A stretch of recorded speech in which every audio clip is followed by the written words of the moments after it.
आ, ई, उ, ओ, ऋ, उ, ए, ई। राधिका, क्या पढ़ रही हो? विद्यालय में हमारी अध्यापिका ने सिखाया था। उनका नाम श्रीमती मधु है। वो बहुत मधुर बोलती है। पहले तो यह बताओ कि तुम्हारी अध्यापिका ने क्या सिखाया था। दूसरे, तुम शब्दों को गलत ढंग से क्यों बोल रही हो? अध्यापिका ने हमें वर्णमाला सिखाई थी। मैं वही याद कर रही हूँ और मैंने तो सही शब्द ही बोले हैं। तुम न तो वर्ण सही रूप में बोल रही हो और न ही शब्द। वर्णों को तुमने वर्णमाला के क्रम से नहीं बोला और शब्दों को अशुद्ध रूप में बोला। चलो, मैं तुम्हें वर्णों और शब्दों के बारे में एक एक कर ढेर सारी बातें बताता हूँ। सबसे पहले वर्ण सिखाता हूँ। माधव तो राधिका को वर्णों और शब्दों के बारे में बताएगा। मैं आप सबको वर्ण एवं शब्द सिखाती हूँ। हालांकि आप लोग वर्णों और शब्दों के बारे में पिछली कक्षाओं में भी पढ़ चुके हैं, परंतु मैं आपको वे बातें भी सिखाऊंगी जो अभी तक आपने नहीं सीखी है। वाक्य सार्थक पदों से बनते हैं तथा सार्थक पद या शब्द ध्वनियों अथवा वर्णों से बनते हैं। उच्चारित ध्वनि संकेतों को जब लिपिबद्ध करते हैं तो वे वर्ण का रूप धारण कर लेते हैं। वास्तव में वर्ण भाषा की सबसे छोटी इकाई है। वह छोटी से छोटी ध्वनि जिसके खंड या टुकड़े नहीं किए जा सकते वर्ण कहलाती है। वर्णमाला। प्रत्येक भाषा में वर्णों को एक निश्चित क्रम में लिखा जाता है। निश्चित क्रम में लिखे गए वर्णों का समूह वर्णमाला कहलाता है। इन्हें स्वर और व्यंजन में बांटा गया है। स्वर अ, आ, ई, उ, ऋ, ए, ऐ, ओ, औ।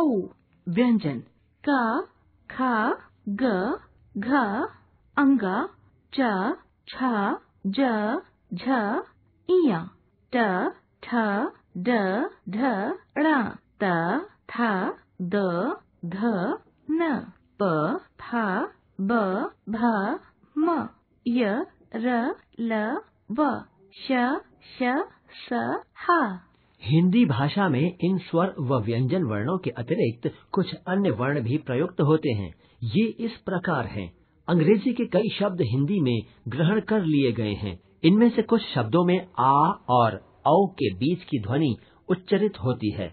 यह ध्वनि आगत स्वर अ के रूप में हिंदी में प्रयुक्त होती है। आगत स्वर अ वाले कुछ शब्दों के उदाहरण इस प्रकार हैं: ball, doctor, college, trophy, hall आदि। हिंदी भाषा में अरबी या फारसी के कई ऐसे शब्द प्रयुक्त होते हैं जिनमें नुक्ता वाले वर्ण होते हैं। नुक्ता वाले ये वर्ण हैं क, ख, ग, ज और फ। इन्हें आगत व्यंजन कहा जाता है। आजकल हिंदी में क, ख और ग का प्रयोग प्रायः नहीं होता है। ज और फ का प्रयोग अभी भी प्रचलन में है। इनका उच्चारण क्रमशः ज और फ से अलग होता है। हिंदी भाषा में दो अन्य व्यंजन ळ और ढ़ का प्रयोग भी होता है।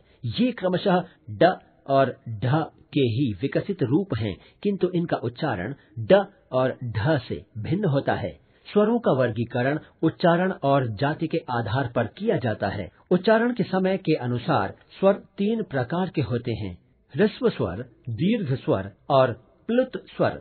ह्रस्व स्वर जिन स्वरों के उच्चारण में सबसे कम अर्थात एक मात्रा का समय लगता है उन्हें ह्रस्व स्वर कहा जाता है। ये हैं अ, इ, उ, ऋ। दीर्घ स्वर जिन स्वरों के उच्चारण में ह्रस्व स्वरों से लगभग 2 गुना समय लगता है उन्हें दीर्घ स्वर कहा जाता है। ये हैं आ, ई, उ, ए, ऐ, ओ, औ। प्लुत स्वर जिस स्वर के उच्चारण में ह्रस्व स्वर से लगभग तिगुना समय लगता है उसे प्लुत स्वर कहा जाता है। जैसे ओम में ओ और म के बीच आया प्लुत स्वर। व्यंजनों का वर्गीकरण। व्यंजनों का वर्गीकरण उच्चारण स्थान, श्वास की अवधि तथा स्वर तंत्रों के कंपन के आधार पर किया जाता है। उच्चारण स्थान के आधार पर व्यंजनों के भेद हैं। ओष्ठ्य। इन वर्णों का उच्चारण दोनों होठों को सटाकर किया जाता है। ये हैं प, फ, ब, भ, म। दंतोष्ठ्य। इन वर्णों का उच्चारण ऊपर के दांत और नीचे के होंठ से होता है। ये हैं व, फ। दंत्य। इन वर्णों के उच्चारण में जिह्वा की नोक ऊपरी दांतों के मूल को छूती है। ये हैं त, थ, द, ध। वर्तस। इन वर्णों के उच्चारण में जिह्वा वर्ष तालु का स्पर्श करती है। ये हैं न, र, ल, स, ज। तालव्य। इन वर्णों में जिह्वा कठोर तालु का स्पर्श करती है। ये हैं च, छ, ज, झ, इय, व, श, श। पूर्व तालव्य। इन वर्णों के उच्चारण में जिह्वा मूर्धा और कठोर तालु की संधि वाले भाग का स्पर्श करती है। ये हैं ट, ठ, ड, ढ, ण, ढ़। कोमल तालव्य। इन वर्णों के उच्चारण में जिह्वा कोमल तालु का स्पर्श करती है। ये हैं क, ख, ग, घ, अंग। श्वास के आधार पर व्यंजन भेद। वर्णों का उच्चारण करते समय वायु की जितनी मात्रा निकलती है उसके आधार पर व्यंजनों के दो भेद हैं। अल्प प्राण। इन वर्णों के उच्चारण में वायु अल्प मात्रा में निकलती है। व्यंजन के प्रत्येक वर्ग के प्रथम, तृतीय व पंचम वर्ण और अंतस्थ व्यंजन अल्प प्राण कहलाते हैं। ये हैं क, ग, अंग, च, ज, ज, इय, ट, ड, ण, ण, त, द, न, प, ब, म, य, र, ल, व। महाप्राण। इन वर्णों के उच्चारण में वायु अपेक्षाकृत अधिक मात्रा में निकलती है। व्यंजन के प्रत्येक वर्ग के द्वितीय व चतुर्थ वर्ण और ऊष्म व्यंजन महाप्राण कहलाते हैं। ये हैं ख, ग, छ, झ, ड़, ठ, ढ, ढ़, थ, ध, फ, फ, भ, श, श, स, ह। स्वर तंत्रियों के कंपन के आधार पर व्यंजन भेद। वर्णों का उच्चारण करते समय स्वर तंत्रियों के कंपन के आधार पर इसका वर्गीकरण इस प्रकार किया जाता है। संघोष। इन वर्णों के उच्चारण में स्वर तंत्रियों से वायु टकराकर बाहर आती है। प्रत्येक व्यंजन वर्ग के तृतीय, चतुर्थ व पंचम वर्ण अंतस्थ व्यंजन और ऊष्म व्यंजन सघोष व्यंजन कहलाते हैं। ये हैं ग, घ, अंग, ज, झ, इय, ड, ढ, ण, द, ध, न, ब, भ, म, य, र, ल, व, ह, ड़, ढ। अघोष। इन वर्णों के उच्चारण के समय स्वर तंत्रियां दूर दूर रहती हैं और उच्चारण में केवल श्वास का प्रयोग होता है। व्यंजन के प्रत्येक वर्ग के प्रथम व द्वितीय वर्ण और ऊष्म व्यंजन के श, श, स वर्ण अघोष व्यंजन कहलाते हैं। ये हैं क, ख, च, छ, ट, ठ, त, थ, प, फ, श, श, स।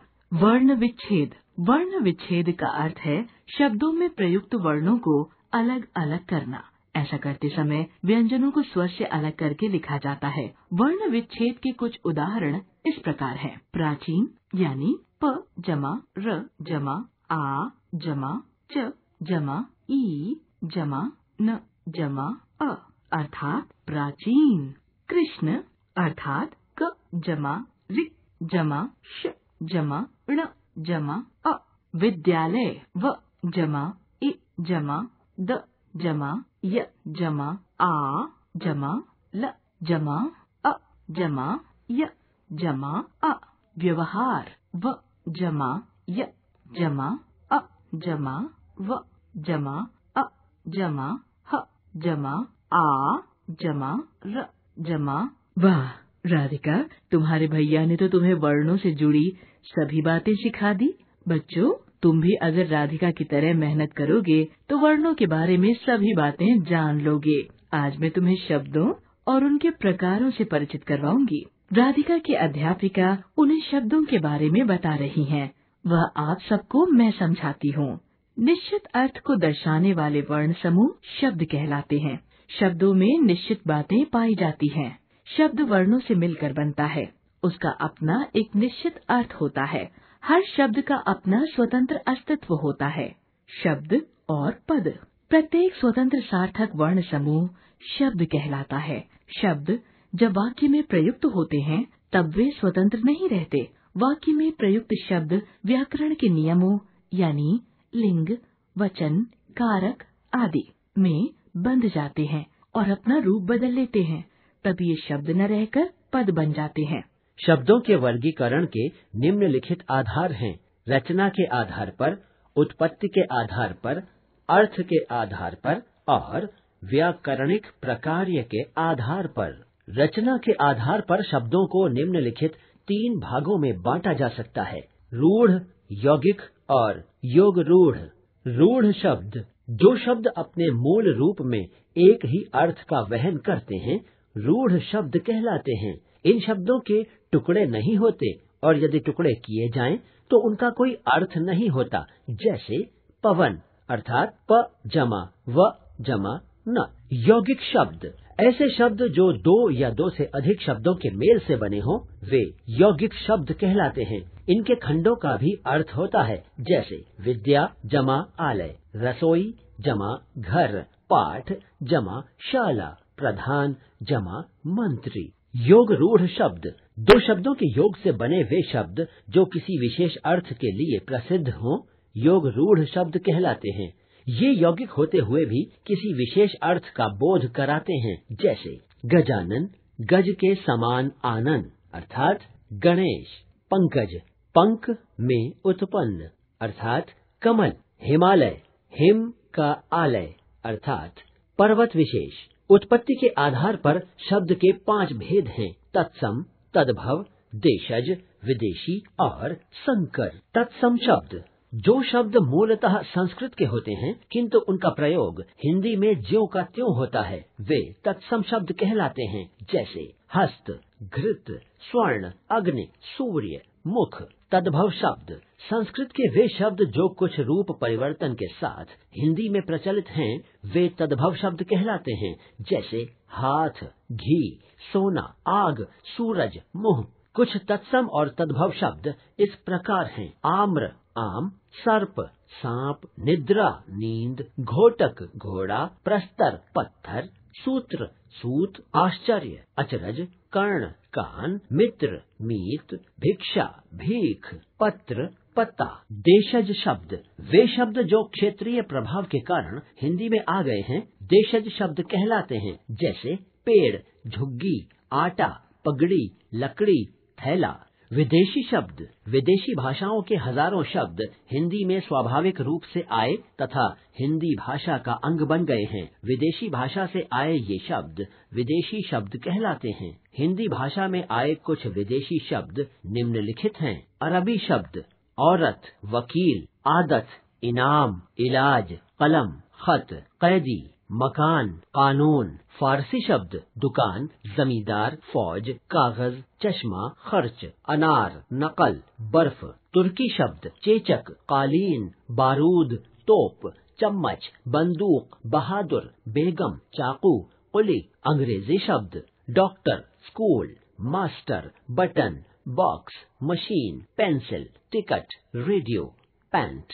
पुर्तगाली शब्द, गमला, तौलिया, कॉफी, कमरा, तिजोरी, फीता, पिस्तौल, नीलाम, अलमारी। संकर शब्द, जो शब्द अलग अलग भाषाओं के मेल से बनकर प्रयोग में आ रहे हैं, वे संकर शब्द कहलाते हैं। जैसे रेल जमा गाड़ी, डाक जमा खाना, फूल जमा दान। अर्थ के आधार पर शब्दों के निम्नलिखित 4 भेद हैं: समानार्थी शब्द, विलोम शब्द, अनेकार्थी शब्द और एकार्थी शब्द। समानार्थी शब्द, एक ही अर्थ का ज्ञान कराने वाले भिन्न भिन्न शब्द समानार्थी शब्द कहलाते हैं। जैसे अश्व, घोड़ा, तुरंग, वाज, है, फूल, पुष्प, सुमन, कुसुम। विलोम शब्द, जो शब्द अर्थ की दृष्टि से एक दूसरे के विपरीत होते हैं, वे विलोम या विपरीतार्थक शब्द कहलाते हैं। जैसे रात, दिन, ऊपर, नीचे। अनेकार्थी शब्द, एक से अधिक अर्थों का वहन करने वाले शब्द अनेकार्थी शब्द कहलाते हैं।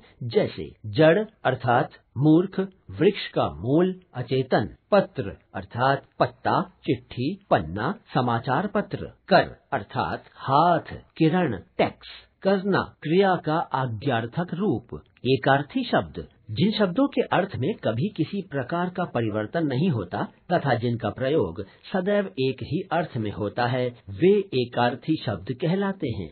जैसे घर, पेड़, पानी, धरती, मनुष्य, गेहूं, चावल, मित्र, मकान। व्याकरणिक प्रकार के आधार पर शब्दों को दो भागों में बांटा जा सकता है, विकारी और अविकारी। विकारी शब्द जिन शब्दों का रूप वाक्य में प्रयोग करते हुए परिवर्तित होता है, वे विकारी शब्द कहलाते हैं। जैसे लड़का, लड़के, लड़कों, अच्छा, अच्छी, अच्छे, मैं, मैंने, मेरा। संज्ञा, सर्वनाम, विशेषण तथा क्रिया शब्द विकारी हैं। अविकारी शब्द जिन शब्दों का रूप वाक्य में प्रयोग करते हुए परिवर्तित नहीं होता है, वे अविकारी शब्द कहलाते हैं। जैसे धीरे धीरे, अचानक, के साथ, पीछे, सामने, क्योंकि, इसलिए और अरे, शाबाश, वाह।